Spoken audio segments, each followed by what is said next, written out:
자, 예수께서 이 말씀을 다 마치셨어요. 이렇게 그동안 5번의 가르침 단락을 다 마쳤다 그 말입니다. 모세 오경을 완성하는 의미에서 마태복음은 의도적으로 예수님의 가르침을 5꾸러미로 정리를 했는데 마지막 종말에 대한 가르침까지 5개를 다 마치셨습니다. 앞에서 산상수훈이 있었고 선교에 대한 가르침이 있었고, 그 다음에 13장에 천국 비유가 있었죠. 그리고 교회에 대한 가르침이 있었고 종말에 대한 가르침, 이렇게 5개.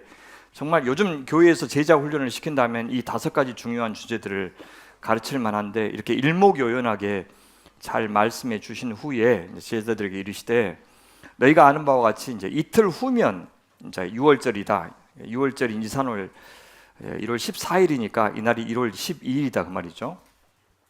인자가 십자가에 못 박히기 위하여 8일이라, 직역하면 넘겨지리라, 그렇게 말씀하시죠. 올 때가 온 거죠. 그때에 제사장들과 백성의 장로들이 가야바라 하는 대제사장의 관정에 모여, 그러니까 예수님은 자발적으로 십자가 앞에 나아가는데 지금 갑자기 화면이 다른 곳에서 예수님을 흉계로 잡아 죽이려고 의논하는 모습을 딱 화면으로 보여줘요. 그러니까 한쪽은 십자가를 향해서 나아가고 다른 한쪽은 예수님을 십자가에 잡아 죽이려고 하는, 근데 둘 다가 자발적인 의지죠. 하나님의 주권이 각각 인간의 자발적인 자유의지를 통해서 이루어져 간다고 하는 이 신비로운 모습을, 아마 요즘 그 TV 화면으로 보면 절반 나눠서 절반은 예수님이 제자들에게 이 말씀하시고 절반은 회의하고 있는 이 장면을 아마 동시에 보여주지 않았을까, 이렇게 생각을 해요. 말하기를 밀란이 날까 하노니, 자, 명절에는 예수님을 잡지 말자. 근데 가룟 유다 때문에 명절에 잡을 수 있게 되었지요. 자, 그때가 언제냐면 이 대제사장 가야바는 당시에 대제사장은 2명이었어요. 이 가야바는 이제 안나스의 사위인데, 이 가야바는 로마에게 뇌물을 줘서 대제사장이 된 사람입니다. 그래서 유대인들한테는 사실 정통성이 없었어요. 그의 장인 안나스를 사실은 대제사장으로 인정하고 있었기 때문에 대제사장이 이 2명이 다른 복음서에 보면 나오는데, 자, 이렇게 예수님께서 돌아가실 준비를 할 때 이 예수님의 장례를 미리 준비하는 한 여인이 있었습니다. 이것은 이제 그 누가복음과 요한복음과 마가복음까지 다 나올 정도로 이 옥합을 깨뜨린 여인은 중요하게 언급되고 있습니다. 예수님께서 이제 베다니에서 머물고 계시죠. 거기에 나병 환자 시몬의 집에 들어가는데 옛날에 고쳐주신 적이 있는 사람입니다. 거기서 이제 계실 때 한 여자가 방문해서 귀한 향유 한 옥합을 가지고 와서 식사하시는 게, 비스듬히 식사하고 계시죠. 이렇게 한쪽으로 이렇게 오른쪽 그 팔로 이렇게 이 머리를 짚으면서 비스듬히 약간 거시기한 태도로 이렇게 있으면, 머리가 기시잖아요. 머리가 기니까 머리가 이렇게 땅에 거의 닿겠죠. 근데 그 머리를 이제 옥합으로 이렇게 씻어 준 겁니다. 앉아 계시면 머리에 이렇게 부으면 다 흘러내려 버리겠죠. 이렇게 비스듬히 있었으니까 흘러내리는 이 머리카락을 씻어 주었다, 머리에 부어 주었다, 그게 가능하죠.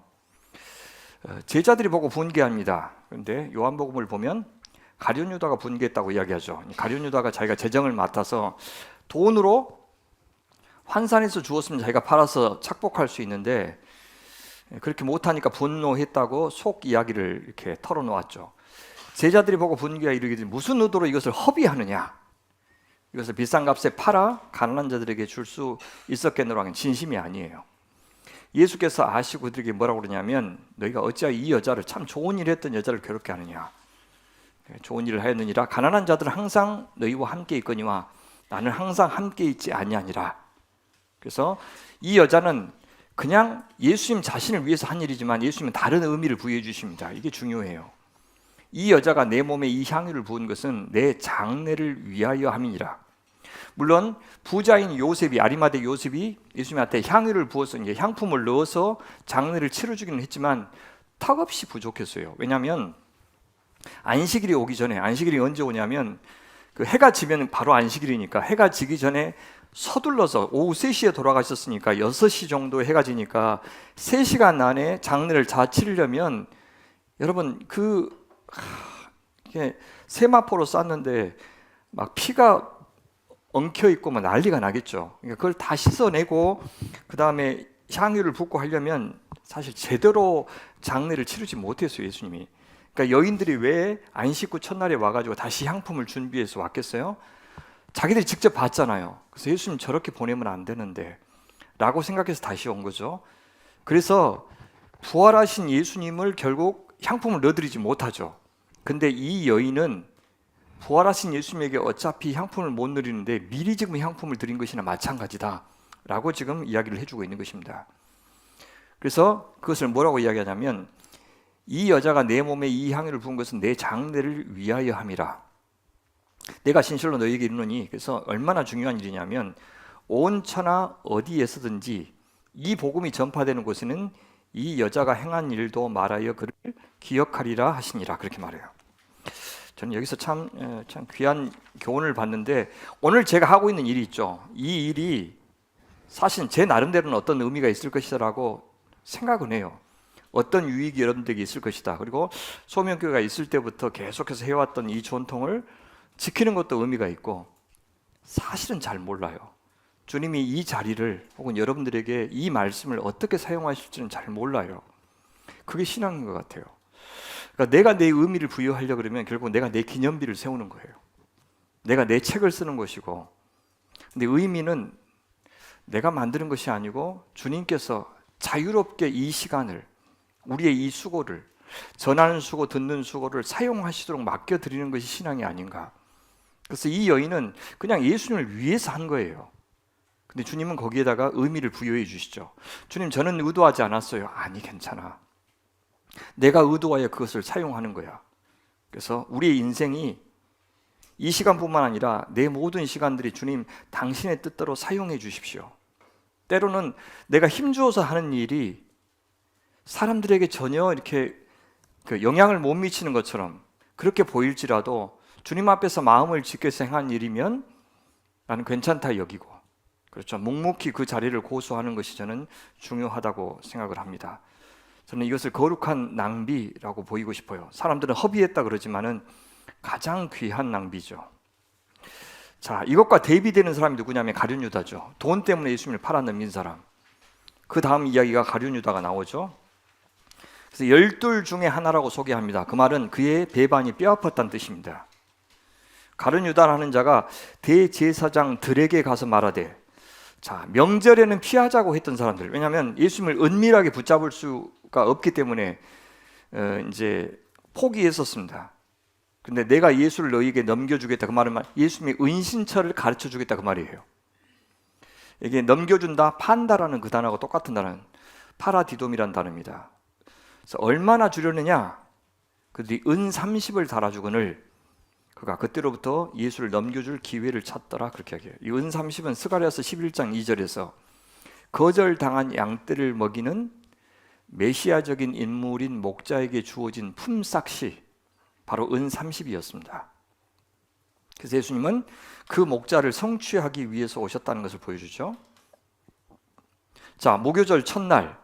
무교절 첫날이면 보통은 15일입니다. 1월 15일. 그러니까 1월 14일이 6월절이고 1월 15일부터 일주일간을 무교절, 그 말이에요. 무교라고 하는 말은 누룩을 넣지 않는 빵이 있죠. 무교병을 먹는 날.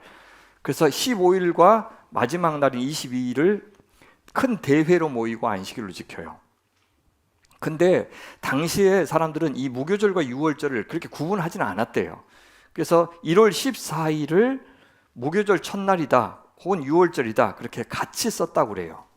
그래서 유월절 날을 무교절 첫날이라고 그렇게 학자들은 되게 해석을 하는 것이 맞는 것처럼 보여요.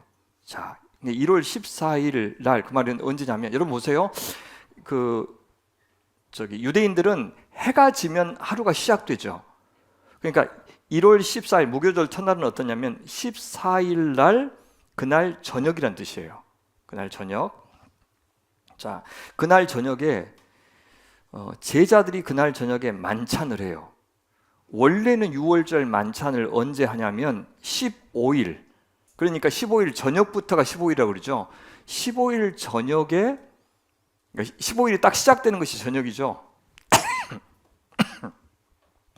그래서 저녁에 6월절 만찬을 하는데 주님은 하루 전에 해요. 그 이유가 뭐냐면 1월 14일 날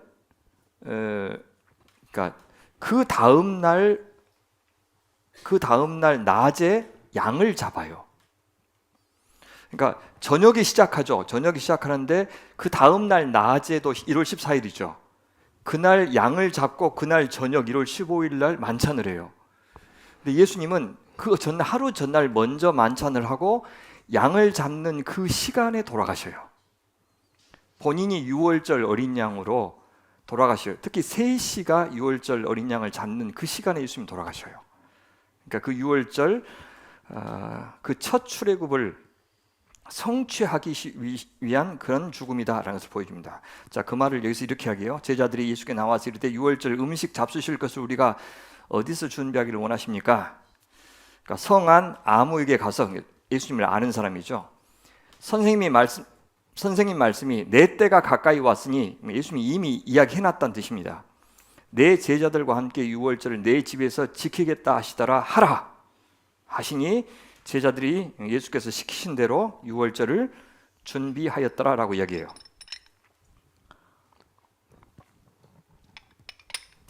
우리가 주님이 갑자기 누구한테 이야기하면 그 사람이 예수님이 누군지도 모르는데 주가 쓰시겠다 그러면 그냥 예스 했다 그렇게 생각하시면 너무 기적을 바라는 것이고, 사전에 아마 교감이 이미 이루어져서 그렇게 말씀하셨을 것이다. 이제 그렇게 이해하면 좋겠습니다.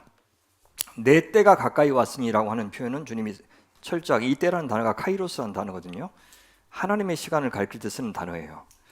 그래서 예수님은 하나님이 정하신 그 완성의 때를 향해서 하나님의 인도를 받고 걸어가셨다라는 것을 보여줍니다. 그렇게 주님은 순종하시는데 또 배반이 나와요. 그러니까 잠깐 옥합을 깨트린 여인 가룟 유다, 그다음에 예수님의 순종 또 배반, 계속해서 번갈아 가면서 나오고 있는 것을 여러분 보시죠. 자, 예수께서 12제자와 함께 계실 때 그때 이제 먹고 계시는데 식사 자리는 가장 우정이 진하게 이렇게 발휘되는 때입니다. 그런 우정의 자리에 좀 충격적인 말씀을 하시죠. 너희 중에 한 사람이 나를 팔리라. 그러자 그들이 몹시 근심하여 각각 여짜오되 주여 나는 아니지요. 그러니까 노라고 하는 대답을 기대하는 그런 질문입니다. 대답하여 이르시되 나와 함께 그릇에 손을 넣는 그가 나를 팔리라 넘겨주리라. 인자가 자기에 대하여 기록된 대로 가거니와, 그러니까 인자는 자기에 대하여 기록된 구약의 말씀을 인용하시면서 가지만, 그건 하나님의 주권이지만 동시에 뭐예요? 인자를 파는 그 사람에게는 화가 있으리로다. 인자를 파는 것도 넘겨주는 것도 자기 주권대로 할 것이다 그 말이에요. 사람이 자기 책임을 강조하는 것이죠. 그래서 이렇게 이야기하죠. 그 사람은 차라리 태어나지 아니하였다면 제게 좋을 뻔하였다. 왜요? 자기가 스스로 메시아를 배반하는, 팔아넘기는 잘못을 했기 때문에. 예수를 파는, 넘겨주는 유다가 대답하여 이르되 라비여 나는 아니지요. 외식하는 겁니다. 대답하시되 네가 말하였도다. 이 말을 다른 제자들은 이해했을 리가 없습니다. 그죠? 이게 가룟 유다, 자, 이런 분위기는 아니에요. 그러니까 다 모여 있는 데서 막 질문하고 대답하고 이게 아니고 정확히 압축돼서 설명했기 때문에 아마 이제 이렇게 하다가 이제 저는 아니죠. 그러니까 네가 말했어야 이렇게 두 사람만 아는 그런 대화지, 다 공개적으로 이야기하면 어머 제가 그렇게 안 되죠. 그렇죠? 그래서 그런 대화 분위기를 좀 연상하시면 좋겠습니다. 자, 그러면서 주의 만찬에 대한 이야기를 하셔요. 그러니까 다시 주님의 이제 순종이 나오죠. 그들이 먹을 때, 그러니까 1월 14일 이제 시작하는 그 저녁에 하루 앞서서 만찬을 하는데 예수께서 떡을 가지사 축복하시고, 아까 축사하신다는 근단이에요. 오병이어의 기적 때 이 단어가 나왔죠. 받아 먹으라, 내 몸이다. 또 잔을 가지고 우리 나오잖아요. 감사기도 하시고 나오죠. 그것이 칠병이어 때 거기서 축사라고 번역됐는데 그 잘못된 번역이라니까요. 저를 믿으시니까 이렇게 좋은 걸 보시잖아요. 감사기도 하시고 그들에게 주시며 이르시되 너희가 이것을 마시라. 죄 사함을 얻게 하려고 많은 사람을 위하여 흘리는 바 나의 피 곧 언약의 피니라. 언약의 피라는 것은 하나님과 자기 백성이 아까 쌀과자 줘서 그래.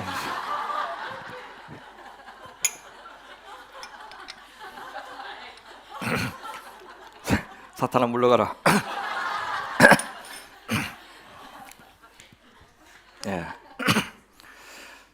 출애굽기 24장 8절에 하나님과 자기 백성이 처음 언약을 맺을 때 그때 그 언약의 피가 나옵니다. 그리고 여기 죄 사함을 얻게 하려고 굉장히 중요한데요. 예레미야서 31장에 나와요. 새 언약에 대한 이야기하면서 새 언약의 특징은 내가 그들의 악행을 사하고 다시는 그 죄를 기억하지 아니하리라 하면서 죄 사함이 새 언약의 중요한 내용입니다. 왜냐하면 첫 언약 때는 죄 사함이 있을 수가 없죠. 처음에 언약을 맺었는데 그래서 그들이 어떻게 살지도 않았는데 죄 사함이라고 하는 조건이 들어갈 수가 없죠. 근데 새 언약은 이미 첫 언약을 죄로 말미암아서 망가뜨려서 아시리아하고 바벨론으로 끌려간 사람들을 다시 회복시키시면서 언약을 맺으시니까 이 죄 사함이라고 하는 그 축복이 거기에 들어가 있어요. 그뿐만 아니라 자 보세요. 죄를 사했어요. 죄 용서했어요. 그러면 그 다음에 저절로 깨끗한 사람이 되는 게 아니죠. 다음 날도 죄 지을 수 있잖아요. 그래서 죄 용서에만 그치면 그것이 새 언약이 될 수가 없고 다시는 죄를 짓지 않을 수 있는 사람으로 변화시키는 것. 그래서 새 마음을 주어서 성령을 거기 보내서 하나님의 말씀에 순종할 수 있는 사람으로 당장 순식간에 변화되는 건 아니지만 그런 사람으로 만드는 것이 새 언약의 하나님의 약속의 내용이에요. 여기 흘리는 바라고 하는 것은 이사야서 53장 10절 여호와께서 그에게 상함을 받게 하시기를 원하사 질고를 당하게 하셨은즉 그의 영혼을 속건 제물로 드리기에 이르면 그렇게 이야기하죠. 그래서 이거는 이사야서 53장 그 이제 10절 12절을 반영해서 주님께서 이제 하신 말씀입니다. 많은 사람이 여기에 나와요. 그래서 고난받는 종의 사명을 감당하는 것, 이것은 이는 내 사랑하는 아들이요 내 기뻐하는 자다 할 때 처음에 사명 그 선언을 그대로 이행하신 그 모습을 보여주는 겁니다. 그래서 내가 포도나무에서 난 것을 이제부터 내 아버지의 나라에서 새 것으로 너희와 함께 마시는 날까지 완전히 주님께서 메시아로 하나님 나라를 완성하실 그날까지는 이제 이런 포도주는 마시지 않을 것이다. 6월절 만찬은 할 필요가 없다라고 이제 이야기를 하시는 겁니다. 6월절 만찬을 완성한 분이시기 때문에 그 대신에 우리가 성찬 예식을 우리에게 주신 거죠. 그렇게 하고 나서 30절에 이에 그들이 찬미하고 감람산으로 올라갔습니다. 그렇게 예수님의 순종이 나온 다음에 그다음 뭐가 나오겠어요?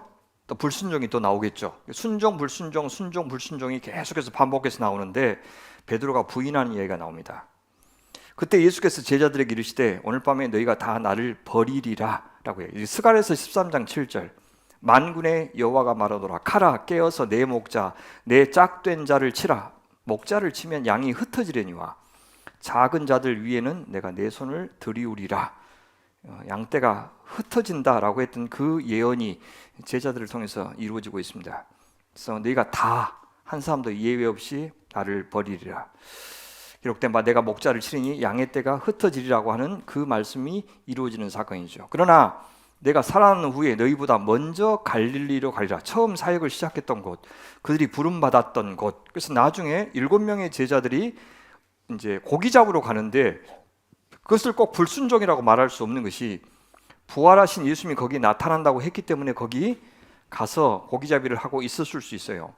그 시간은 마치 성령이 임하실 때까지 너희가 예루살렘을 떠나지 말라라고 하셨던 그 명령에 순종하는 것과 비슷하니까 부활을 경험하고도 그들이 고기 잡으러 갔다라고 너무 부정적으로만 볼 것이 없다는 겁니다. 베드로가 장담하죠. 모두 주를 버릴지라도 나는 결코 버리지 않겠습니다. 예수님께서 뭐라고 하냐면 오늘 밤 닭 울기 전에 네가 3번 나를 부인하리라. 3번 부인하고 나서 닭이 울리라 그 말이죠. 베드로가 부정합니다. 내가 주와 함께 죽을지언정. 앞에서는 모두 주를 버릴지라도 그랬는데 이번엔 더 강하게 내가 주와 함께 죽을지언정 주를 부인하지 않겠습니다. 그래서 모든 제자도 그와 같이 말하니라. 그러니까 이것은 베드로만의 장담이 아니라 11제자 전체의 다 말이었습니다. 자, 그렇지만 예수님은 어때요? 제자들은 장담했지만 그 장담이 실현되지 않아요. 왜냐하면 사실 이 세상을 이기고 죽음을 이기는 것은 우리 힘으로 할 수 없기 때문에 그렇습니다. 그래서 하나님의 도움이 필요해요. 예수님도 마찬가지예요. 예수님도 지금 앞에 십자가를 향해 나아가지만 자기 힘으로 할 수 없다는 것을 예수님은 아셨어요. 그래서 어떻게 하셨습니까? 기도하셨죠. 제자들도 기도하기 위해서 데리고 가시는데 특히 베드로를 데리고 가시죠. 베드로, 요한, 야고보. 그런데 예수님이 3번 기도하시는 장면이 나옵니다. 첫 번째, 두 번째, 세 번째. 그때마다 같이 기도하러 갔던 3사람은 어떻게 됩니까? 다 자고 있죠. 그것이 나중에 베드로의 3번의 부인으로 이어질 것임을 암시하는 겁니다. 자, 예수께서 제자들과 함께 겟세마네라 하는 곳에 이르러 제자들에게 이르시되 내가 저기 가서 기도할 동안에 너희가 여기 앉아 있으라. 그냥 앉아만 있는 것이 아니라 같이 기도하라는 말이죠.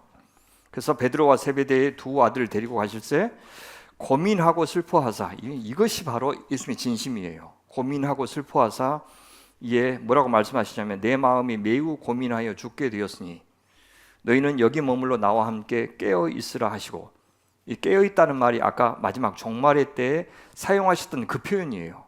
그러니까 네가 마음을 준비하라 그 말이에요. 우리가 주님 오실 날 그 맞이하기 위해서 깨어 있는 그 심정을 좀 깨어 있으라고 요구하는 거죠. 조금 나아가서 얼굴을 땅에 대시고 엎드려 기도하여 이르시되 내 아버지여 만일 할만하시거든 이 잔을 내게서 지나가게 하옵소서. 자, 그럼 예수님이 십자가를 지고 싶으신 겁니까? 안 지고 싶은 겁니까? 안 지고 싶은 거죠. 십자가 지고 싶은 사람이 어디 있어요? 왜 십자가를 져야 하는지는 알죠. 그죠? 그리고 십자가를 지는 것이 하나님의 뜻인 것도 알죠. 그리고 순종하고 싶은 마음은 있죠. 근데 십자가는 지고 싶냐고요? 그건 다른 문제예요. 그냥 기쁜 마음으로 십자가 고친다 막 그러면서 주님의 뜻이니까 기쁨으로 순종하자, 그런 건 아니라는 거예요. 순종하고 싶은 마음하고 그 순종이 기쁘지 않는 거하고 같이 갈 수가 있다는 거죠.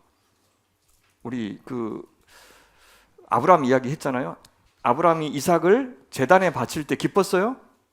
아니죠. 근데 순종하고는 싶었죠. 이해되지도 않고 하고 싶지도 않지만 순종하는 것이 맞고 순종했을 때 하나님이 살리실 것도 알았죠.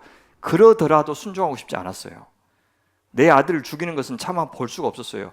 우리 인생에서 계속해서 그 사이에 갈등하는 거예요. 맞아, 주님 뜻이야, 당연히 해야지. 근데 마음은 움직이지 않아. 근데요, 마음 따라서 살면 안 된다는 거예요. 뭐가 기다리고 있을지, 어떤 기쁨이 기다리고 있을지, 주님께서 그 마지못한 순종을 통해서 무엇을 하실지 몰라요. 근데 그 순종이 켜켜이 쌓이면요, 나중에 엄두를 내기가 훨씬 쉬워져요. 이제는 주님이 상상하시는 그 상상에 내가 동참하게 돼요. 미리 내가 계산하는 거 말고, 맞아, 잘은 몰랐지만 순종하면 분명히 기쁨이 있어서 이전보다도 훨씬 더 성큼성큼 나아가는 사람이 될 수 있다고요. 주님도 내가 고민하여 죽게 되었으니, 죽을 정도로, 죽고 싶을 정도로 고민이 된다. 주님, 하실 수만 있다면 이 잔을 내게서 좀 지나가게 해주십시오. 근데 주님, 제가 순종하고 싶지 않다는 말 아니란 거 아시죠? 그래서 내 원대로 마옵시고 내가 바라는 대로 되지 않게 해주시고 아버지의 원대로 하옵소서. 이 방법 외에 다른 방법이 없다는 것을 알면서 기도한 겁니다. 우리도 그래요. 우리도 그렇게 기도하죠. 왜냐하면 인자서 좀 아는데 진짜 여자들의 말을 이해하기 어려워요. 그러니까 스트레이트 포워드로 진짜 하고 싶은 말을 좀 하면 좋은데, 아니 한 30분 후에 그 하고 싶은 말이 나오는데 30분 동안 기다리면서 속이 난리가 아니죠. 좀 빨리 좀, 그래서 어쩌자고. 그래서 내가 뭐 해주면 되는데. 근데 진짜 말하고 싶은 의도를 간파하기까지가 시간이 오래 걸려요. 그러니까 예수님도 우리가 진짜 속의 마음에 원하는 것을 아셔요. 근데 당장은 하고 싶지 않아요. 그죠? 이 둘 사이의 갈등이 죽을 때까지 계속될 거예요. 내 원대로 마옵시고 주님, 내 뜻 다 이루어주지 마세요. 그렇게 해서 좋은 것 될 거라는 생각하지 않아요. 그러나 그것 원해요 라고 하는 이 이중적인 마음을 주님께서 아신다고요. 그래서 순전하게 진심으로 기쁜 마음으로 자원하는 마음으로 하는 순종만 하나님이 기뻐 받으신다. 그런 이론적인 말은 실제 삶에서는 잘 안 통할 때가 많이 있는 것 같아요. 제자들에게 오사 그 자는 것을 보시고 베드로한테 내가 나와 함께 1시간도 이렇게 깨어 있을 수 없더냐? 시험에 들지 않게 깨어 기도하라. 예, 바로 그거예요. 시험에 들지 않을 수 있는 방법은 깨어서 기도하는 것입니다. 내 힘으로는 저 죽음 앞에서 주님을 부인하지 않을 수가 없어요. 마음에는 원이로되 육신이 약하도다 하시고, 이것이 아까 주님 자신의 그 심정을 대변하는 거죠. 마음에는 순종을 원하지만 그 말이에요. 육신으로는 뭘 원해요? 십자가 안 지는 것을 원하는 것. 이 베드로도 똑같았다는 겁니다. 자, 두 번째 나아가서 기도하면서 똑같이 만약 내가 마시지 않고는 이 잔이 내게서 지나갈 수 없거든. 아버지의 원대로 되기를 원하나이다. 할만하시거든 이 잔을 내게서 지나가게 하옵소서라는 말은 빠지죠. 기도할수록 점점 하나님의 뜻에 가차워지는 겁니다. 자, 제자들 다시 보셨어요? 그들은 자고 있습니다. 그들의 눈이 피곤함일러라.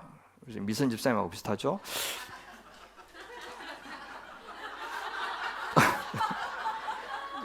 어찌겠어, 그치? 네. 그들을 두시고 또 나가서 세 번째 같은 말씀으로 기도하신 다음에 제자들에게 오사 집사님 그냥 주무세요. 네. 자고 쉬라. 보라 이제 강의 다 끝날 때가 됐다. 인자가 죄인의 손에 팔리느니라. 일어나라 함께 가자. 보라 나를 파는 자가 가까이 왔느니라. 라고 이제 말씀을 하십니다. 그래서 앞에 그 종말에 깨어 있으라는 말하고 여기하고 지금 그 종말을 그들은 이미 지금 경험하고 있는 순간입니다. 그렇게 준비가 안 된 사람들에게 주님께서는 일어나 함께 가자. 십자가의 길에 함께 동참하자라고 초청하십니다. 제자들은 지금은 넘어지겠지만 앞으로는 그 길을 따를 것입니다. 우리한테도 마찬가지예요. 주님은 너를 사람 낚는 어부가 되게 하겠다고 마태복음 초반에 약속한 것 기어이 지키실 겁니다. 다시 말해서 십자가까지 함께 따라가지 않는 사람은 사람 낚는 어부 될 수 없어요. 왜냐하면 사람 낚는 어부가 된다는 말은 그 십자가의 복음을 전한다는 뜻입니다. 적어도 이 십자가의 복음을 따라 살면서 깨닫는 그 십자가의 진리를 전하지 않으면 십자가라고 하는 정보만으로는 저 천국 하나님의 뜻에 복종하는 이 땅에서 십자가 방식의 삶을 사는 하나님의 사람들은 절대 창조할 수 없습니다. 십자가에 관한 기가 막힌 책들을 갖고 아무리 잘 설명해 줘도 그것으로 그들은 그 십자가의 삶을 나도 살겠다고 엄두를 낼 수가 없다는 뜻입니다. 그래서 이 사람 낚는 어부가 되게 하겠다고 하는 것은 그냥 단순히 예언이 아니고 반드시 너를 그런 사람으로 만들겠다고 하나님의 의지잖아요. 그래서 일어나 함께 가자라고 하는 것은 당장에는 못 가는 건 아시면서도 기어이 내가 십자가를 질 수 있는 사람으로 만들겠다는 뜻이에요. 자, 그렇게 순종하고 나서 또 불순종한 예를 드는데 12 중에 하나인 유다가 드디어 찾아오죠. 지금 계속해서 반복해서 이렇게 나오고 있는 것을 보시죠. 12 중에 하나인 유다가 왔는데 대제사장과 백성의 장로들에게 파송된 큰 무리를 데리고 왔어요. 그들이 무기로 칼과 몽치를 갖고 왔네요. 그 다음부터는 예수를 파는 자가라고 표현해요. 유다라고 하는 말도 쓰지 않고 예수를 파는 자가 그들에게 이제 군호를 짰는데 정말 잔인해요. 입맞춤, 가장 최고의 사랑과 애정의 표현인 그 입맞춤, 우정의 표현인 신뢰의 표현인 그 입맞춤을 배반의 신호로 그렇게 짰다는 것은 정말 이 배반이 얼마나 뼈아픈지를 보여주는 겁니다. 그러니까 캄캄하니까 새벽 캄캄하죠. 그러니까 누가 누군지를 모르니까 내가 입 맞추는 그 사람이 바로 예수다라고 신호를 보여주는 거죠. 그래서 예수께 나와서 라비어 안녕하십니까? 라고 입을 맞추니까 예수께서 친구여 그렇게 얘기하죠. 친구여. 네가 무엇을 하려고 왔는지 행하라. 다 아시고 말씀하시죠. 그러니까 그 잔을 마시겠다는 뜻입니다. 이에 그들이 나와 예수께 손을 대어 잡는지라. 그러자 여기에 반발한 그 십자가를 못 가게 만드는 사람이 있는데 늘 그 역할을 했던 베드로, 그리 마옵소서라고 예수님을 꾸짖었던 그 말을 행동으로 표현하는, 아직도 십자가가 뭔지 모르는 십자가를 지는 메시아에 대해서 받아들일 수 없었던 한 사람이 있어요. 이 순간까지 기대했던 겁니다. 보세요. 예수와 함께 있던 자 중에 하나가 손을 펴 칼을 빼어, 베드로죠. 대제사장의 종 말고죠. 그를 쳐서 그 귀를 떨어뜨리니, 여러분 이 순간이요, 제가 생각했을 때는 베드로에게 가장 결정적인 순간이에요. 자기가 이렇게 하면 그 다음 예수님께서 자기의 능력을 행하실 것이라고 생각을 했어요. 그러니까 이렇게 대제사장의 종 말고의 귀를 자르면 그때 주님이 능력을 행해서 여기 있는 사람들 다 처치하실 것이라고 생각했어요. 그래서 이 순간까지는 베드로는 의심하지 않았던 거예요. 근데 보세요. 예수님께서 뭐라 그러십니까? 내 칼을 도로 칼집에 꽂으라. 칼을 가지는 자는 다 칼로 망하느니라. 다른 성경에 보면 이것까지 참으라 그렇게 돼 있어요. 이거 참으면 죽는데, 이것까지 참으라는 것은 죽음보다 더 큰 가치가 있다는 거예요? 있다는 겁니다. 죽고서라도 지켜야 될 가치가 있는 것이 바로 십자가다라고 주님은 말씀하시는 거죠. 근데 마태복음만 있는 말씀이 뭐냐면 더 감동적이죠. 너는 내가 내 아버지께 구하여 지금 12군단 더 되는 천사를 보내시게 할 수 없는 줄로 아느냐. 아니, 베드로가 이걸 기대했다니까요. 12군단도 더 되는 천사면 이건 한 군단이 6천 명이니까 12군단이면 7만 2천 명이에요. 그러니까 7만 2천 명이나 되는 천사들을 보내서 싹 이 상황을 정리할 수 없다고 생각하느냐? 있어요. 근데 왜 안 하십니까? 아마 속에 베드로는 이의를 제기했을 겁니다. 하실 수 있는데도 안 했던 거예요. 주님은 십자가가 유일한 구원의 방법이기 때문에 그 길을 가신 것입니다. 얼마든지 피할 수 있는데 가셨다는 점에서 그 순종이, 그 사랑이 대단한 겁니다. 그래서 내가 만일 그렇게 하면 이런 일이 있으리라 한 성경이 어떻게 이루어지겠느냐 하면서 구약에서 신실하게 바로 이 결정적인 하나님의 때를 향해서 주님께서 역사를 만들어 오신 이 모든 시간들을 물거품으로 만들고 싶지 않다. 내 이전에 존재했던 그 시간, 창조부터 지금까지 이 모든 시간이 바로 이 순간, 나의 이 순종, 여기를 향해서 나아가고 있으니 나는 하나님의 때를, 하나님의 뜻을 거스를 수 없다라고 이야기합니다. 왜요? 그렇게 거슬러서 내가 얻는 잠깐의 이 목숨이 나한테도 너희들한테도 또 하나님께도 결코 영광이 되지 못하기 때문이죠. 그래서 그때 예수께서 우리에게 말씀하실 때 너희가 강도를 잡는 것 같이 칼과 몽치를 가지고 나를 잡으러 왔느냐? 내가 날마다 성전에 앉아 가르쳤으며 가르쳤을 때 너희가 나를 잡지 아니하였도다. 그러나 이렇게 된 것은 다 선지자들의 글을 이루려 함이라. 너희는 몰랐겠지만, 너희는 다 너희 뜻대로 했겠지만 결국은 다 선지자의 글이 성취되고 있다. 이제 그렇게 말씀하십니다. 자, 이 말씀하시자 제자들이 다 예수를 버리고 도망해 버렸습니다. 그리고 이제 심판 장면이 이어지는데 심판 장면에서도 예수님과 베드로가 번갈아 가면서 등장하고 있습니다. 이것은 이제 본격적인 심판 전에 있는 재판 전에 있는 예비 신문입니다. 그러니까 예수를 잡은 자들이 그를 끌고 대제사장 가야바에게로 가니 거기 서기관과 장로들이 모여 있더라라고 얘기해요. 원래 이제 이 재판은 밤에 열 수가 없습니다. 이것은 공식적인 재판이 이제 날이 새면 있을 것인데 예비 신문입니다. 58절 베드로가 나오죠. 자, 베드로가 멀찍이, 이 멀찍이는 우리가 많이 강조되었을 것입니다. 이제 예수님 죽기까지 따르겠다고 하는 자기의 장담 지키지 못하고 예수님과 베드로 사이의 이 신앙의 거리를 이야기하죠. 예수를 따라 대제사장의 집 뜰에까지 가서 그 결말을 보려고 안에 들어가 하인들과 함께 앉아 있더라. 여러분, 설마 베드로는 예수님께서 이렇게 잡혀서 죽임을 당할 것이라고는 생각도 못했어요? 전혀 예상 못했어요. 주님은 돌아가시겠다고 했지만 베드로가 어떻게 그럴 생각해요? 왜냐하면 베드로가 내내 예수님과 함께 있었죠. 물론 돌에 맞아서 죽을 만큼 약간 위험한 발언을 하셨지만 사실 드러내놓고 그렇게 증거도 없어요.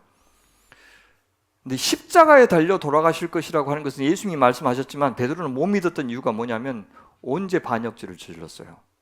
그렇죠. 로마를 자극할 만한 어떤 일도 없었고 심지어 성전에서 소요를 일으킬 때도 로마 병사들이 출동하지 않았어요. 그런 예수가 십자가에 달려 돌아가실 것이라고 생각하지 않았기 때문에 그 재판받는 그 자리까지도 나아갔던 겁니다. 심지어 이 재판받는 이 집은 요한복음에 보면 요한복음 저자와 매우 친했다고 이야기해요. 그래서 거기까지 사실 요한의 도움을 받아서 거기까지 갔다고 이야기합니다. 자, 그 다음에 이제 59절 보시면 이제 이 사람들이 다시 재판받는 장면이 나오는데 증거를 찾으려고 해도 이제 증거를 찾을 수가 없는 그런 상황이 전개됩니다. 59절 대제사장들과 온 농회가 예수를 죽이려고 그를 칠 거짓 증거를 찾음에 거짓 증인이 많이 왔으나 얻지 못하더니 후에 두 사람이 와서 이르되 이 사람의 말이 내가 하나님의 성전을 헐고 4월 동안에 지을 수 있다 하더라 하니 사실이 아니죠. 대제사장이 일어나서 예수께 묻되 아무 대답도 없느냐라고 하죠. 이것은 이사야서 53장 7절이요. 털 깎는 자 앞에서 잠잠한 양같이 그의 입을 열지 아니하였도다 라고 하는 말씀을 성취하기 위해서 침묵하셨어요. 이 사람들이 너를 치는 증거가 어떠하냐 하되 예수께서 침묵하시거늘 대제사장이 이르되 내가 너로 살아계신 하나님께 맹세하게 하노니 네가 하나님의 아들 그리스도인지 우리에게 말하라. 그러니까 하나님의 아들과 그리스도는 동격이에요. 동의어예요. 하나님의 아들이 신적인 존재라고 이 사람들도 생각하지 않고 질문하고 있는 겁니다. 그러니까 메시아, 구원자, 이것은 하나님의 역할을 대신하는 하나님의 아들 같은 말입니다. 예수께서 뭐라고 그러냐면 네가 말하였느니라 그렇게 얘기해요. 이것은 앞에서 누구한테 한 이야기입니까? 가룟 유다한테도 그랬죠. 네가 말하였느냐. 이 말은 네 말이 맞다는 말이 아니에요. 네가 말하고 있다라고 하는 말은 뭐냐면 사실은 네가 그렇다고 말하고 있는데 네라고 대답하는 것과 어떻게 다르냐면 네가 생각하는 그리스도, 네가 생각하는 하나님의 아들은 아니다 그 말이에요. 네가 지금 그렇다고 말하고 있는데 사실은 나는 그런 뜻은 아니다. 그러면 상대방은 뭐라고 듣겠어요? 네가 시인했구나 라고 듣게 하는 그런 대답이에요. 예수께서 이르시되 네가 말하였느니라. 그러나 내가 너희에게 이르노니 이후에 인자가 권능의 우편에 앉는 것과 하늘 구름을 타고 오는 것을 너희가 보리라 하시니 예수께서 어떤 방식으로 왕위에 등극하실지에 대해서는 상상도 못하는 거예요. 이 십자가 이후에 사흘 만에 살아나서 부활하시면서 하나님 나라의 왕권을 행사하실 것에 대해서는 전혀 모른 채로 말하고 있어요. 그러니까 이 사람들이 어떻게 이야기하냐면 이제 액면 그대로 이 대제사장이 자기 옷을 찢으면서 이르되 신성 모독하는 말을 하였으니 어찌 더 증인을 요구하리요. 그러니까 이 사람들이 아무리 거짓 증인들을 많이 불러도 성공하지 못했어요.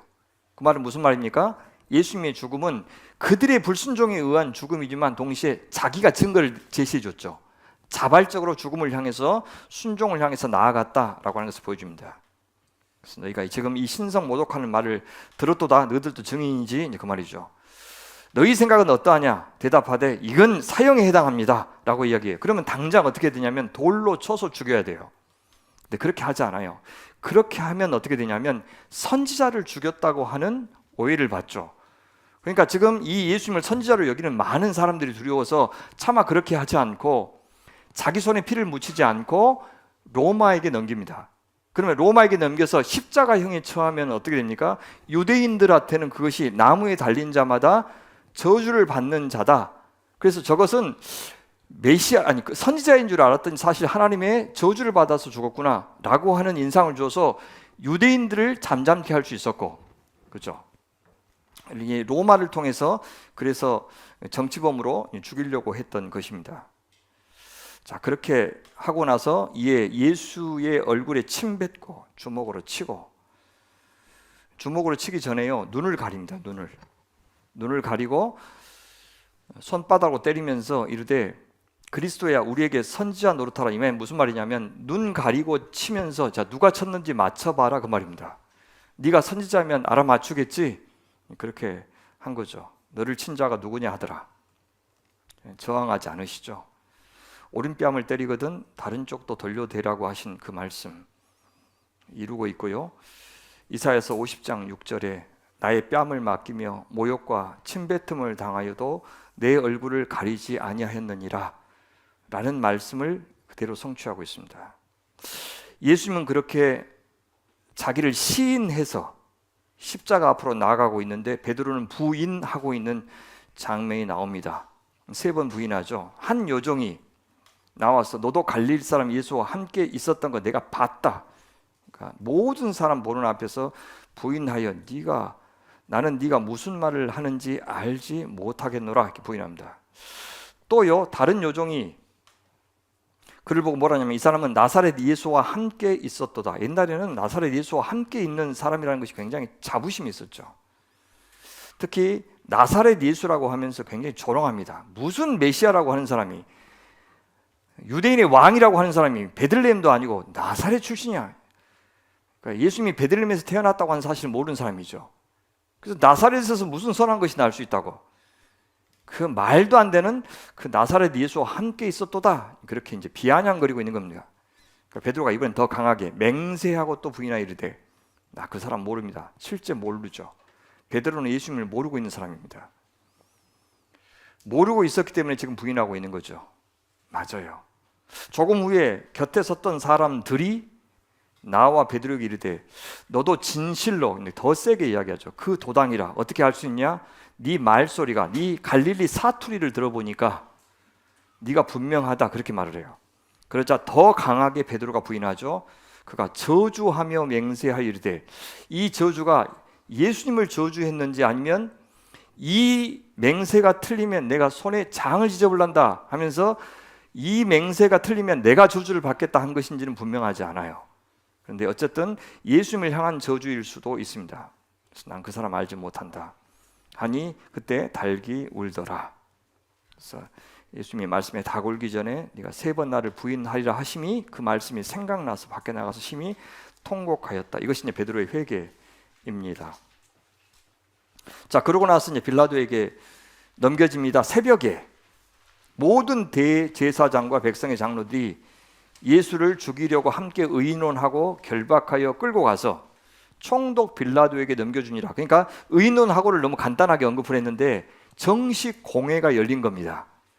그래서 앞에서는 예비 신문을 했고, 이제 몇 사람만 예비 신문을 했고, 정식 70명이 모이는 예루살렘 공의회가 딱 열렸죠. 공회가 열려서 거기서 정식으로 예수를 사형에 처하기로 결정을 하고, 그래서 총독 빌라도에게 넘겨주었죠. 또 나오죠. 판다라는 단어 있죠. 그 넘겨주던 단어가 또 나오고 있습니다. 실제 공회는 돌로 쳐서 죽이는 것 말고는 사형을 결정한 권한이 없었기 때문입니다. 그래서 평상시 가이사랴에 머물고 있던 총독 빌라도가 이제 예루살렘에 있었습니다. 새벽에 잠 깨서 재판해달라고 하니까 짜증이 났겠죠. 자, 그런데 그 다음에 당연히 예수님이 재판받고 돌아가신 이야기가 나와야 될 것 같은데, 예수님의 죽음 전에 유다의 죽음이 먼저 나오고 있습니다. 이것은 예수님의 죽음이 결코 악의 승리가 아닌 것을 미리 보여주는 거예요. 예수님을 죽인 자가 죽었다 라고 하는 것은 예수님의 앞으로의 죽음이 패배가 안 될 것이다 라고 하는 것을 말해줍니다. 그래서 유다의 죽음은 앞으로 심판을 불러올 것임을 보여주는 역할, 동시에 그의 죽음이 성경의 성취라고도 말해주죠. 이 모든 과정, 사실 하나님이 당하고 있는 것이 아니고, 메시아가 당하고 있는 것이 아니고 여전히 하나님의 주권 아래서 진행되고 있다 하는 것을 보여줍니다. 또한 동시에 베드로의 부인 사건과 대조돼요. 둘 다 주님을 배반했지만 한 사람은 심히 통곡하였다로 끝나지만 유다는 자살과 또 핏값으로 산 밭에 대한 언급으로 끝나요. 그래서 파멸에 이르렀다라고 하는 암시를 주고 있습니다. 자, 유다가 뉘우치죠. 자기가 예수님을 팔았지만 예수님이 죽음에까지 이르게 될 줄은 아마 상상도 못했을 겁니다. 그래서 그의 정죄됨을 보고 스스로 뉘우쳐 그 은 30을 대제사장들과 장들에게 도로 갖다 주었어요. 내가 무지한 피를 팔고 죄를 범하였도다 하니까 그들이 이르되 그것이 우리에게 무슨 상관이냐, 전문용어로 낙장불입, 그런 게 되겠죠. 너무 고급, 너무 고급 용어를 그죠? 네. 그래서 네가 당하라, 안 돼, 물을 수 없어 말이죠. 유다가 은을 끝내 그 돈을 갖지 않고 은을 성소에 던져 놓고 물러가서 스스로 목매어 죽은지라. 그는 예수님을 잘 몰랐던 거죠. 예수님이 얼마나 긍휼이 많으신 목자이신지, 그런 자신의 죄를 위해서 오신 분이라는 것을 몰랐던 것이죠.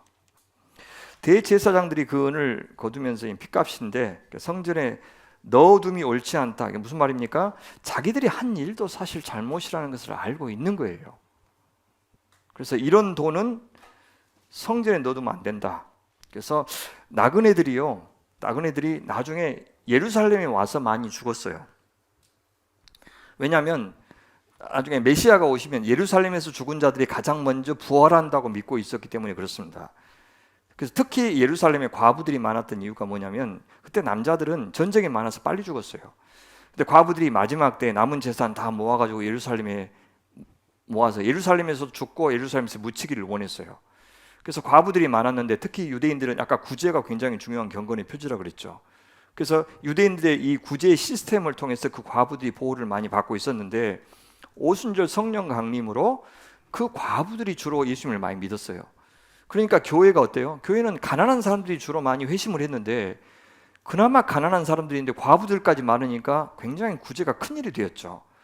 그래서 당시에는 한 10% 정도만 땅을 갖고 있었기 때문에 대부분이 가난했어요. 근데 그 중에서 바나바라는 사람이 자기 밭을 내어서 이 구제에 쓰도록 내어놓는 장면이 있죠. 그래서 히브리파 사람들이 원래 이제 과부들을 이렇게 그 돌보는 일을 사도들과 함께 했는데 헬라파 과부들이 자꾸 그 구제에서 빠지는 일이 벌어졌죠. 그래서 불평을 하니까 제자들이 어떤 결정을 합니까?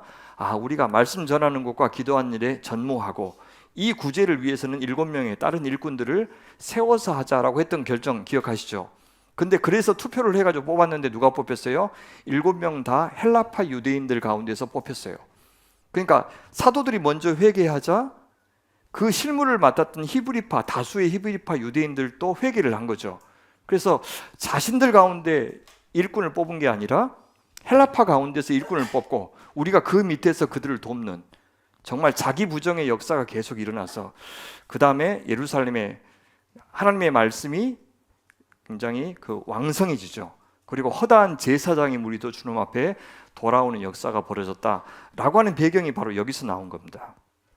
그래서 나그네들이 굉장히 많이 왔는데 그 나그네들을 위해서 무덤이 부족했어요. 그래서 이 돈으로 나그네들의 무덤을 만들자. 그래서 피밭, 그래서 아겔다마라고 불렀던 겁니다. 자, 빌라도에게 신문을 받는데 이번에도 예수님이 스스로 자신을 시인해요. 베드로는 부인했지만 예수님은 시인하죠. 예수께서 총독 앞에 섰으면 총독이 물어 이르되 네가 유대인의 왕이냐? 그러니까 예수님께서 네 말이 옳도다라고 직접적으로 이야기해요. 아까는 네가 말하였도다 그랬죠. 이번에는 다른 해석의 여지 없이, 왜냐하면 이 사람은 로마 사람이기 때문에 그래요. 그래서 네 말이 옳도다. 그러니까 대제사장과 장로들에게 고발을 당하되 아무 대답도 아니하시는지라. 그러니까 빌라도가 알았어요. 그들이 너를 쳐서 얼마나 많은 것으로, 너를 쳐서라는 말은 때린다는 말이 아니고 against예요. against. 너를 반대하여 말이야. 얼마나 많은 것으로 증언하는지 듣지 못하느냐. 이렇게 많이 너희에 대해서 고발하는데 왜 한마디도 안 하느냐. 한마디도 대답하지 아니하시니 총독이 오히려 크게 놀라요. 그러면서 총독은 직감하는 거예요. 왜냐하면 이 빌라도가요 출신이 되게 천합니다. 그래서 어마어마한 이 눈치 혹은 이 줄타기, 이것을 통해서 이 총독의 자리까지 오른 사람이에요. 그러니까 금방 알죠. 이 정세, 이 예수가 진짜 한 번도 자기가 이 예수에 대해서 보고를 받은 적이 없는데 이렇게 흉악한 죄인으로 고발하는 것을 보고 이건 유대교 내부의 문제구나. 유대교 안에서 이 사람이 미움을 받았구나. 그러니까 십자가형은 말할 것도 없고 어떻게든지 이제 살려주려고 생각을 했던 것이죠. 그래서 어떻게 합니까? 명절이 되면 총독이 무리의 청원대로 죄수 한 사람을 놓아주는 전례가 있더니 그때 바라바는 아버지의 아들이에요. 그러니까 아버지의 아들이 살고 하나님의 아들이 돌아가신 거죠. 바라바라는 유명한 죄수가 있는데 왜 유명한 죄수냐면 이 사람은 독립운동을 했을 가능성이 많아요. 그러니까 반 로마 투쟁을 한 아마 열심당원일 가능성이 많습니다. 그래서 유명한 죄수라고 이야기하죠. 널리 알려진 죄수 아마. 그들이 모였을 때 빌라도가 뭐라고 물으냐면 내가 누구를 너희에게 놓아주기를 원하느냐? 바라바냐? 그리스도 하는 예수냐? 하니 무리가 뭐라고 대답합니까? 이 바라바를 놔달라고 이야기하죠. 이는 빌라도가 그들의 시기로 예수를 넘겨준 줄 알았기 때문에 이런 제안을 했다라고 이야기를 합니다. 그러면 당연히 무리는 누구를 놓아주기를 원한다고 이야기할까요? 죄 없는 예수를 놓아주기를 원한다고 이야기할 것 같아요. 자, 그런 대답이 나오기 전에 뜬금없는 이야기가 나옵니다. 이건 마태복음만 나오는데요. 빌라도의 아내가 갑자기 빌라도한테 사람을 보내서 저 옳은 사람에게 아무도 상관도 하지 마옵소서.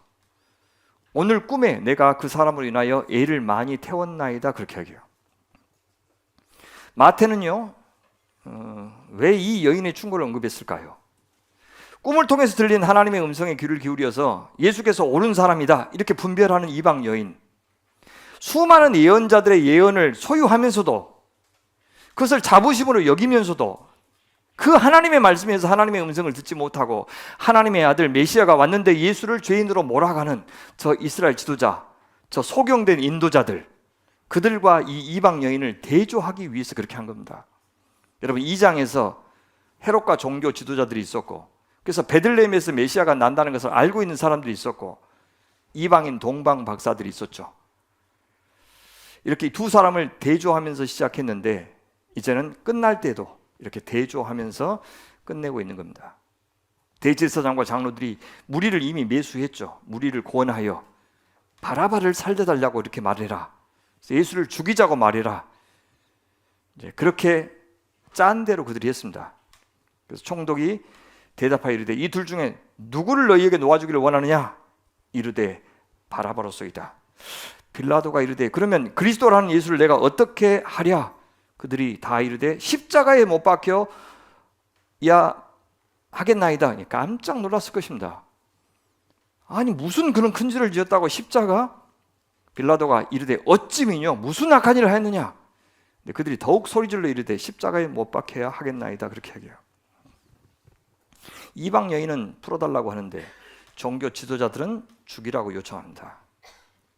이 무리는 아까 이야기했듯이 호산나 다윗의 자손이 이렇게 찬양했던 사람들이 아니고 이 새벽에 모일 수 있었다면 분명히 매수된 사람일 가능성이 많습니다. 빌라도가 열심히 자신을 설득을 했겠죠. 근데 아무 성과도 없이 도리어 밀란이 나려는 것을 보고 그것을 제일 두려워합니다. 왜냐하면 정치적인 입지가 너무 약했기 때문에 이 팔레스타인에서 밀란이 나기라도 하면 바로 자기가 제거될 것을 알았기 때문에 전전긍긍했어요. 그래서 물을 가져다가 무리 앞에서 손을 씻으면서 뭐라 그러냐면, 이것도 마태복음만 나와요. 이 사람의 피에 대하여 나는 무죄하니 너희가 당하라. 백성이 뭐라 그러냐면 진짜 무서운 맹세를 합니다. 그 피를 우리와 우리 자손에게 돌릴지어다. 실제 돌려서 AD 70년에 예루살렘이 초토화되는 겁니다. 이에 바라바 그들에게 놓아주고 예수는 채찍질하고 십자가에 못 박히게 넘겨주니라. 이 채찍질이요, 쇠가 달려있는 이 채찍이기 때문에 때리면 바로 살점이 떨어져 나갑니다. 그래서 십자가 지기 전에 채찍에 맞아서 이미 죽은 사람들도 있을 정도예요. 그냥 정도 때린 것이 아니라 굉장히, 그래서 체력이 소진돼서 십자가를 메고 올라가는데 이제 가로대만 메고 올라가잖아요. 도저히 예수님이 올라갈 수가 없을 정도로, 그래서 구레네 시몬을 데리고 대신 지어서 올라가게 할 정도로 채찍에 맞을 때 이미 기진맥진해 있는 그런 상태가 되는 겁니다. 자, 이방 총독은 무지한 자의 피를 흘리는데 소극적이었는데 이스라엘 백성들은 하나님의 아들을 죽이는 일에 적극적으로 가담하고 있습니다. 이를 통해서 의인들의 피에 대한 책임에 더해서 하나님의 아들의 피에 대한 책임까지 이스라엘이 짊어져서 결국 자기들은 메시아가 와서 자기들을 구원해 줄 것이라고 생각했지만 주님은 죄가 관영하여 꽉 차서 그 말이죠, 심판을 그들이 앞당기고 있다는 것을 보여줍니다. 그래서 아까 23장 38절에 나온 대로 그들의 집이 버림받아 황폐해질 것임을 암시합니다. 자, 군인들이 희롱하죠. 27장 27절 보시면 총독의 군병들이 예수를 관장 안으로 데리고 와서 온 군대를 그에게 모으고 옷을 벗기고 홍포를 입히고, 이제 왕의 옷을 입힌 거죠. 가시관, 왕의 가시관 씌우고, 그다음에 갈대, 왕의 홀, 그죠? 왕의 지팡이 오른손에 들리고, 그 앞에 무릎을 꿇고 희롱하여 이르되 유대인의 왕이여 평안할지어다. 왕 만세라고 보통 인사했는데 이렇게 유대인의 왕이여 샬롬 이렇게 놀렸습니다. 침 뱉고 또 갈대를 빼앗아서 그 갈대 갖고 머리를 치고 희롱을 다한 후에 홍포를 벗기고 도로 자기 옷을 입혀서 십자가에 못 박으려고 끌고 나갔다라고 이야기합니다. 그래서 온 군대라고 하는 것은 한 600명 단위의 군대를 가리킵니다. 다시 옷을 입혔다고 이렇게 하는데 십자가형에 처할 때 그때는 이제 옷을 벗긴 채로 이제 보통 이제 끌고 갔는데 이 예수님만은 옷을 도로 입혔어요. 왜냐하면 유대인들의 감정을 건드리지 않기 위해서 이 선지자로 지지를 받는 이 사람들 생각해서 이렇게 했습니다. 자, 예수님이 십자가에 못 박히죠. 근데 구레네 시몬이라는 사람을 만남에 억지로 십자가를 지게 만들죠. 여러분 시몬 누가 생각납니까?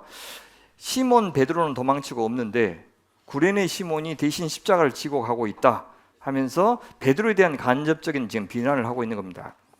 제자는 누구다? 바로 이렇게 십자가를 져야 하는 사람이다 라는 것을 보여주는 겁니다. 자, 골고다 언덕에서 쓸개탄 포도주를 주죠. 마취제예요. 근데 그걸 거절하십니다. 온전한 고통 다 겪겠다고. 제가 제 목회를 가르쳐 주신 분이 이제 송영석 목사님이신데 그분 마지막 기독병원 호스피스 병동에서 돌아가실 때 그 마지막까지 제가 지켰는데 그분이 췌장암이니까 얼마나 고통스러워요. 근데 마지막 순간까지 진통제를 한 번도 안 맞으셨어요. 분이 거부하셨어요. 그러니까 돌아가기 직전까지 찡그리셨어요. 이마. 왜냐하면 내가 하나님 앞에서 그런 선비가 없으신데도 이 세상에서 내가 하나님 앞에서 지은 모든 죄, 이 고통 다 겪음으로 주님 앞에 대답하겠다고 절대 진통제 놔주지 말라고 하면서 돌아가시는 그 순간까지 고통당하시고 지금까지 지나온 거 주의 끝이 있느니라 3절 다 끝나니까 그 다음에 띠 하고 돌아가셨어요. 그런 거 보면서 주님께서 이 땅 위에서 자기에게 허락하신 모든 고통, 마취제 거부하고 남김없이 다 받으시는 그 모습을 보여줍니다. 그래서 그들이 예수를 십자가에 못 박은 후에 그 옷을 제비 뽑아서 나누어 가졌다라고 이야기하죠. 이것도 시편 22편 18절을 성취하는 건데 그날 이 옷을 이제 경매에 붙여서 그것을 받은 돈으로 이제 술값을 했습니다. 그 머리 위에는 유대인의 왕 예수라고 하는 죄패가 붙었어요. 예수의 그 신분에 걸맞는 이름이죠.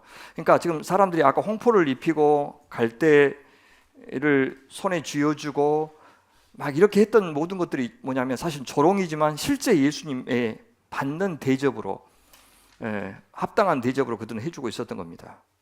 이때 예수와 함께 강도 둘이 십자가에 못 박히니 하나는 우편에 하나는 좌편에 있더라. 여러분 좌편과 우편이라는 표현이 언제 나왔었어요? 이전에 그렇죠. 좌편과 우편에 앉게 해주십시오라고 이야기하죠. 그들은 자기들도 모르게 사실은 고난의 길을 이 죽음의 길을 가게 해달라고 어머니가 부탁하고 있는 거예요. 그러니까 우리가 무슨 기도를 드리고 있는지도 모른 채 이제 기도하는 경우가 있죠. 그래서 이 좌편과 우편이라는 표현이 한 번 더 나온 이유는 사실 그들은 바로 이 죽음의 이 좌우편을 요구하고 있었다. 여기에 가야 진짜 하나님이 주시고자 하는 영광에 참여할 수 있다 그 말입니다. 이 강도 둘은 당연히 로마에 저항한 독립운동가들이에요. 그러니까 로마에 반역하는 사람들이 아니면 이 십자가형에 처하지 않습니다. 잡범들은 절대 십자가형에 처하지 않아요. 십자가형이라고 하는 것은 본보기를 보여주는 그런 처벌이기 때문입니다. 제가 설교 때 말씀드렸죠. 십자가에 세로대는 이미 세워져 있어요. 그래서 이 가로대만 끌고 올라가가지고 그 뒤에 걸쳐 주는데 세로대 뒤에 의자가 있어요. 그래서 이렇게 하면 어떻게 되냐면 결국 질식사하는 것이 십자가형입니다. 그러니까 여기다 박지 않죠. 여기다 박습니다. 여기다 박으면 쭉 빠져 나오니까 여기다 박아서 딱 걸치게 만드는 거죠. 걸치게 만들어서 계속 버텨요. 계속 버티다가 더 버틸 수 있도록 앉은 뒤에 자리를 이렇게 마련해준다니까요. 그래서 최대한 못 죽게 만들어서 모든 고통을 다 당한 다음에 더 이상 버틸 수 없어서 질식해서 죽게 만드는 것이 십자가형이에요. 그래서 잔인하다고 그러는 거죠. 그런데 예수님은 3시간 만에 다시요. 6시간 만에 돌아가신 이유가 뭐냐면 그 해가 지면 안식일이니까 안식일에는 적어도 이 시신을 매달아 두면 안 돼요. 그러니까 빨리 죽게 하려고 못 버티게 하려고 어떻게 하셨습니까? 주님 옆구리에 그래 창을 찔렀죠. 창을 찔러서 힘 못 쓰게. 그래서 바로 이렇게 죽게 그렇게 만들었던 것입니다. 그래서 죽은 보통 이제 다리도 부서요. 확인 사살이죠. 그래서 다리도 부러뜨리는데 보니까 이미 죽었으니까 다리는 부러뜨리지 않았다라고 말씀해요. 그래서 누가복음입니까? 마가복음입니까? 빌라도한테 그것을 보고하니까 빌라도가 깜짝 놀라요. 벌써 죽었다고? 라고 깜짝 놀라는 장면이 나오는 것이 평상시에는 사흘 아니면 일주일 정도 걸리는데 이렇게 빨리 죽었던 겁니다. 자, 달려있는 동안에 사람들이 머리를 흔들면서 모욕을 합니다. 네가 하나님의 아들이거든. 그래서 많이 들어봤죠. 그렇죠. 광야에서 시험 받을 때 했단 말입니다. 하나님의 아들이거든 자기를 구원하고 십자가에서 내려오라. 하늘의 천군 천사들도 동원하실 수 있는 예수님이 어찌 이걸 못하겠습니까? 저 같으면 잠깐 내려왔다가 다시 올라가겠어요.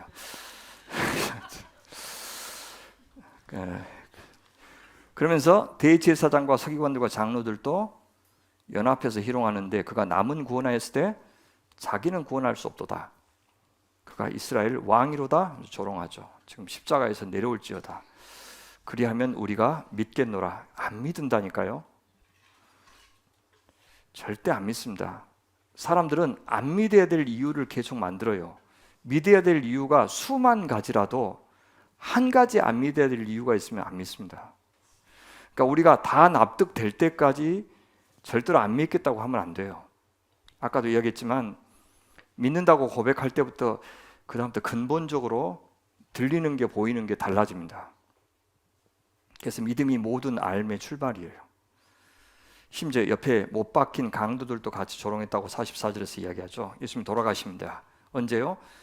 제 6시에서 9시까지 갑자기 흑암이 임하죠. 창조 전 상태를 연상케 하고 장자가 죽기 전에 애굽에 임했던 흑암을 연상케 합니다. 예수님이 외칩니다. 엘리 엘리 라마 사박다니. 시편 22편을 인용하는데 22편 전반부는 고난이고 22편 후반부는 이것이 구원받고 영광을 받는 이야기예요. 그러니까 예수님이 나의 하나님 어찌하여 나를 버리십니까? 라고 이야기했지만 이것은 단순히 원망이 아니라 시편 22편 후반부를 염두에 두고 그러나 하나님께서 나를 구원하실 것이다 라고 하는 믿음을 갖고 외친 겁니다. 근데 엘리 엘리라고 했으니까 멀리서 듣는 사람들은 엘리야를 부르는 것으로 오해를 했어요. 그래서 후기 유대교에서는 이 절박한 상황에 처한 자를 돕기 위해서 엘리야가 하늘에서 그냥 죽지 않고 승천했기 때문에 그 승천한 엘리야가 하늘에서 나타날 것이라고 하는 기대가 있었어요. 그래서 예수가 엘리야를 부른다고 생각한 겁니다. 그 중에 한 사람이 곧 달려가서 해면을 가져다가 신 포도주에 적시어 갈대를 꿰어 마시게 하거늘 그 남은 사람들이 이르되 가만두라 엘리야가 와서 그를 구원하나 보자 하더라. 그렇게 말한 겁니다. 원래 신 포도주는 이제 군인들이나 노동자들이 피로를 풀기 위해서 주는 것입니다. 근데 이런 친절도 만류하는 자들이 있었고 빈정거리고 있는 겁니다. 50절 예수께서 다시 큰 소리 지르시고 무슨 소리 지르셨습니까? 요한복음을 보면 다 이루었다. 그다음에 누가복음을 보면 내 영을 아버지의 손에 맡깁니다. 혹은 저들이 하는 것을 저들이 알지 못합니다. 저들을 용서해 주십시오. 라고 하는 말을 하셨겠죠. 큰 소리 지르시고 영원히 떠나시니라. 직역하면 영을 내어놓으셨다라고 얘기해요. 무슨 말이냐면 죽임을 당한 것이 아니라 예수님이 주어가 되고 있어요. 예수님이 자기 영을 내어놓으셨다. 그러니까 죽임을 당한 것이 아니라 예수님의 의지적인 요소를 강조해서 손수 자기 생명을 하나님께 돌려드렸다라고 표현하고 있는 것이 굉장히 특이합니다. 한 3시쯤 돌아가셨는데요. 안식일이 시작되기 전에 모든 절차를 마무리하고 싶어서 서두른 겁니다. 자, 죽은 다음에 어떤 일이 벌어졌느냐? 첫 번째, 성소 휘장이 위로부터 아래까지 찢어져 둘이 되고 그렇게 얘기하죠. 그래서 성소에서 지성소로 나아가는 1년에 한 번 대제사장만 나아갔던 그 길이 이제 예수님을 통해서 열렸다. 그래서 은혜의 보좌 앞에 담대히라는 이 단어는 확신을 가지고, 확신이란 뜻도 되거든요. 죽지 않을 확신을 가지고 들어갈 수 있게 되었다, 이제 그 말이에요. 그 다음에 또 뭐냐면 땅이 흔들리고 바위들이 갈라졌다. 구약에서 이제 하나님의 심판 행동이죠. 종말론적인 현상. 예수님의 죽음은 종말을 가져오는 결정적인 사건이다라는 것을 보여줍니다. 52절, 굉장히 놀라운 사건이 벌어지는데요. 소생 사건입니다. 죽은 자가 살아나는 사건. 회당장 야이로의 딸이 살아났었죠. 그런 사건이 벌어진 겁니다. 부활 사건이 아니고 소생 사건. 자, 무덤들이 열리며 자던 죽었던 성도의 몸이 많이 일어나되, 예수의 부활 후에, 예수님 부활하신 후에 그들이 무덤에서 나와서 거룩한 성에 들어가 많은 사람에게 보이니라. 놀라운 소생 사건이죠. 그래서 이 소생이 어떻게 이루어졌느냐, 앞에 보십시오. 다시 영원히 떠나시니라, 영을 내어놓으셨다 했을 때 그 영을 성령이라고 번역하는 사람들도 있어요. 그래서 이 성령이 부활의 영이죠. 그래서 이 성령이 살리셨다, 그렇게 해석하는 사람들도 있습니다. 실제 이 사건은 에스겔서 37장, 무덤을 여시고 마른 뼈의 골짜기에서 사람들에게 생명을 불어넣는 것을 예언했던 그 에스겔이 있죠. 그 에스겔의 예언이 성취되고 있다는 것을 보여주는 사건이었습니다.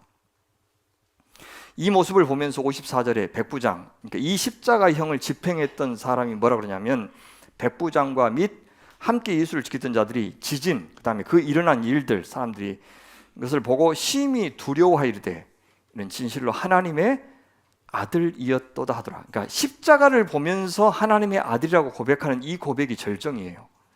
평상시 기적을 일으킬 때 하나님의 아들이라고 고백하는 것은 가능해요. 누구처럼요? 이는 주는 그리스도시요 살아계신 하나님의 아들이십니다. 예수님이 막 기적을 일으키고 이렇게 하시는 모습을 보면서 하나님의 아들이라고 고백하는 것은 제자들도 했지만, 그것도 귀하지만 진짜 십자가를 보면서 이분이 진짜 하나님의 아들이었다, 이것을 고백하는 것이 마태복음이 요구하는 진짜 고백입니다. 그들의 이 심히 두려워한 반응은 변화산에서 제자들이 경험한 것과 비슷하고요, 그들의 고백은 폭풍 이는 바다에서 제자들이 내렸던 결론과도 비슷합니다. 자, 이 증인들이 나오는데 55절, 56절 한번 보십시오. 누가 보고 있습니까? 예수를 섬기며 갈릴리에서부터 따라온 많은 여자가, 놀랍죠.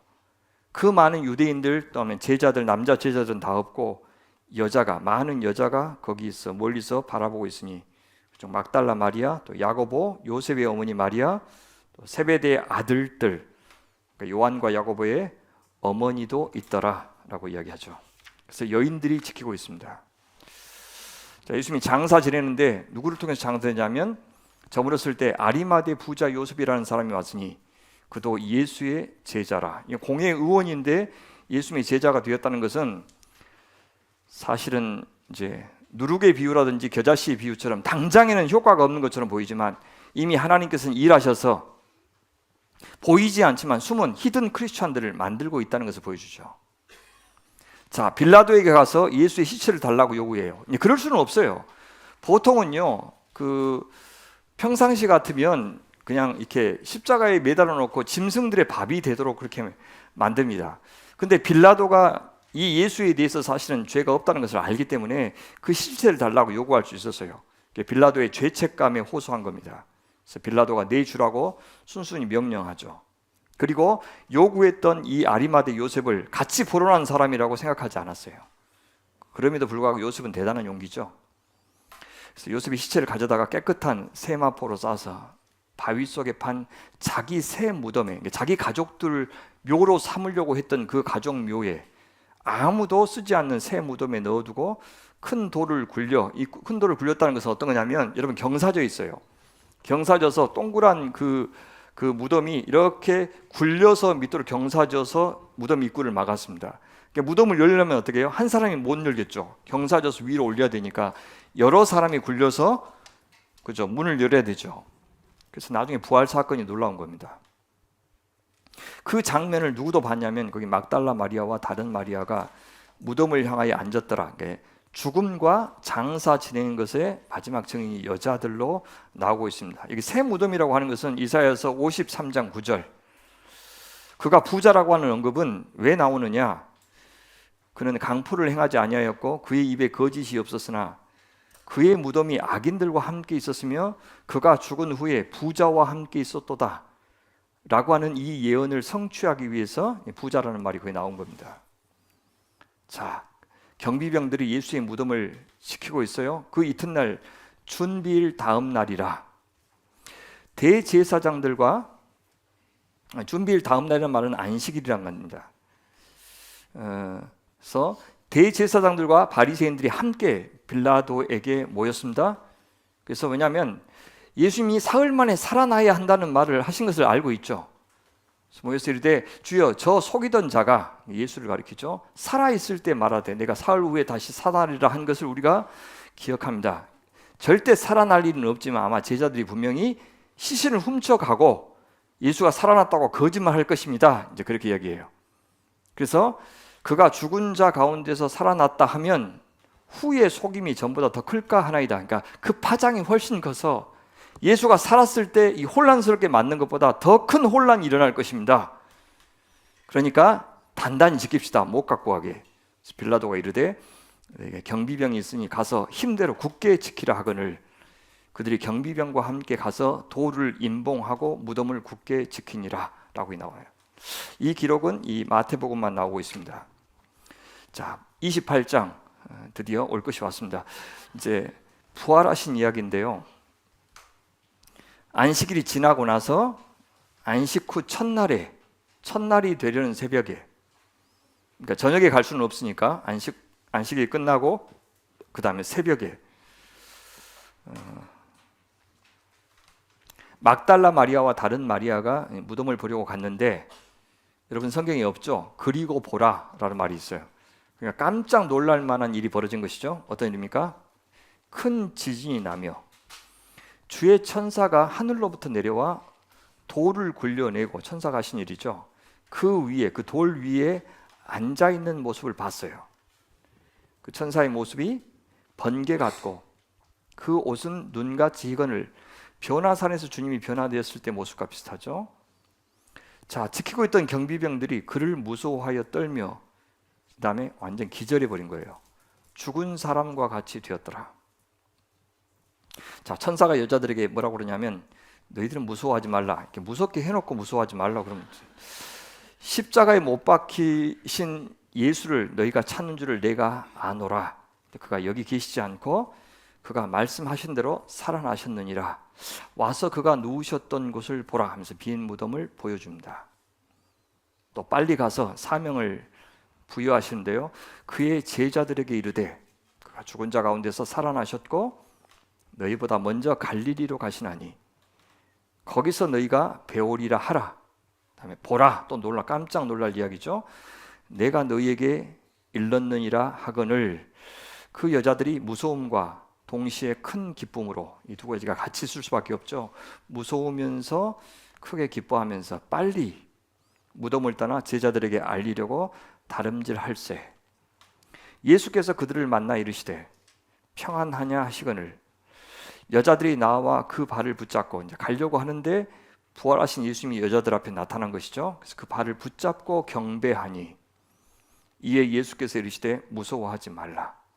가서 내 형제들에게 갈릴리로 가라 하라. 거기서 나를 보리라 하시니라. 여러분, 가장 중요한 이 부활의 메시지의 첫 번째 증인이 여인들입니다.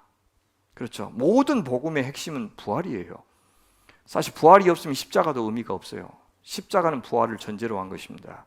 부활의 참된 의미는 십자가를 통해서 드러나요. 또한 그래서 우리 시대의 여인들에게 말씀을 전하는 권세를 주지 않거나 목사 한 수를 주지 않는 것에 대해서 저는 결코 동의할 수가 없어요.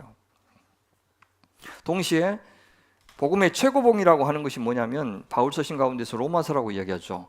여러분, 로마서를 로마에 전달한 분이 누구신지 혹시 아십니까? 그렇죠. 베베였잖아요. 베베. 거기서 집사라는 말이 나와요. 우리 시대 여자 집사, 여자 안수 집사는 좀 없지만 1세기는 있었던 것처럼 보여요. 근데 단순히 전달자가 아니고요. 이분은 가정교회 리더였고요. 로마서에 대해서는 바울 다음으로 가장 잘 이해한 분. 왜냐하면 전달해주고 그 서신에 대해서 물으면 대답해주는 사람이 바로 그 전달자예요. 그러니까 복음에 가장 정통한, 그 로마서에 가장 정통한 바울 이외의 사역자가 바로 베베인데 여자 사역자가 그 일을 했다는 겁니다. 그래서 저는 정말 구태의연하고 비성경적이고 반성경적이라고 생각해요. 여자에 대해서 차별을 하고 있는 것은.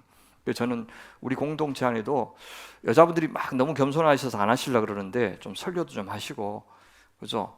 리더도 하시고 가르치기도 하시고 소그룹도 하시고, 그래서 하나님께서 우리 여자 성도들을 통해서 풍성하게 드러내시는 그런 저는 은혜를 공동체가 누렸으면 좋겠습니다. 꼭 부탁드려요. 자, 주님께서 그렇게 이제 명하셨는데 이 빈 무덤에 대해서 그 이튿날 사람들이 이제 어떻게 반응했는지가 나와요. 이것도 마태복음에만 나오는데요. 11절 보십시오. 여자들이 이제 갈 때 여자들은 사라지고 없는데 또 보라라고 하는 말이 나와요. 경비병 중 몇이 성에 들어가서 이제 약간 죽은 자 같이 기절했는데 깨어난 거죠. 성에 들어가서 보고해요. 모든 된 일을 자기들을 고용했던 대제사장들에게 알렸습니다. 그들이 장로들과 함께 모여 의논하고, 굉장히 좋은 기회죠 사실은. 자기들이 경험했던 놀라운 이 사건이 대제사장들이 심각하게 받아들였다면 우리가 오판했구나 라는 것을 깨달을 수 있는 기회인데, 또 그들은 어떻게 은폐하려고 하고 왜곡하려고 하고 거짓 소문을 퍼뜨리려고 합니다. 한번 보실까요? 장로들과 함께 모여 의논하고 군인들에게 돈을 줘서 매수해요. 돈을 많이 주면서 이르되 너희는 말하기를 소문내라. 어떻게 해요? 그의 제자들이 밤에 와서 우리가 잘 때에 그를 도둑질하여 갔다 하라. 근데 말이 안 되는 것이에요. 자고 있는데 제자들이 왔다는 것을 어떻게 알 수 있죠? 사실 말이 안 되는 요구를 하고 있는 거예요. 사람들이 우리가 잤는데 제자들이 와서 훔쳐갔다. 그럼 어떻게 하냐고요. 만일 이 말이 총독에게 들리면, 총독의 귀에 들어가면 우리가 잘 말해줄게, 걱정하지 마. 근데 그런 일도 안 돼요. 왜냐하면 이 경비병들이 이제 로마 군인들도 속해 있기 때문에 이런 일이면요 바로 참수를 당합니다. 이 로마가 얼마나 철저하게 이 관리를 하는데요. 그래서 우리가 잘 말해줄게 라고 명태균이 같이 아무리 이야기해도 이거는 통하지가 않는 로비입니다. 그래서 군인들이 돈을 받고 그대로 시킨 대로 하였으니 이 말이, 이 소문이 오늘날까지 유대인 가운데 두루 퍼졌다. 그래서 예수님이 부활하신 것이 아니라 시신을 훔쳐갔다는 소문이 퍼졌다라고 이야기해요. 그래서 아마 마태복음을 쓸 때까지, 이 저자가 이 복음을 쓸 때까지 그 소문이 여전했던 것처럼 보입니다. 자, 마지막 장면 볼까요? 가룟 유다를 제외하고 11 제자가 갈릴리에 가서 예수께서 지시하신 산에 이르러, 갈릴리에서 만나자고 그랬죠. 산은 어떤 산일까? 아마도 이제 헐몬산일 가능성이 있죠. 예수를 배웠고 경배하나 아직도 의심하는 사람들이 있었다라고 이야기를 해요. 앞에도 의심한다는 말이 여러 번 나왔었는데, 여전히 사실 예수님은 메시아는 부활했지만 자기들은 부활하지 않는 이 현상에 대해서 이해 못했을 겁니다. 왜냐하면 그건 동시적인 사건이라고 생각했거든요. 메시아가 와서 부활하시면 모든 의인들이 같이 부활하고 악인들은 동시에 심판받는다라고 하는 것이 팽배했던 의식이었죠. 그래서 사도 바울이 아무리 그리스도인들이 부활을 이야기해도, 야, 나 같은 의인이 지금 부활하지 않았는데 메시아가 부활했다는 말을 어떻게 믿을 수 있느냐? 메시아가 부활하고 메시아가 다시 와서 우리 모든 백성들을 부활시키신다. 이미와 아직 사이라고 하는 이 시간 개념이 아예 없었어요, 유대인들에게. 그들은 한 시대가 오면, 그러니까 메시아가 오면 예전 시대는 끝나고 이제 다음 시대가 열릴 것이다라고 하는 이 직선적인 역사관밖에 없었기 때문에 제자들도 분명히 부활하신 예수님을 만났는데, 그럼 왜 세상은 하나도 안 변한 거야? 왜 악인들은 그대로 있는 거야?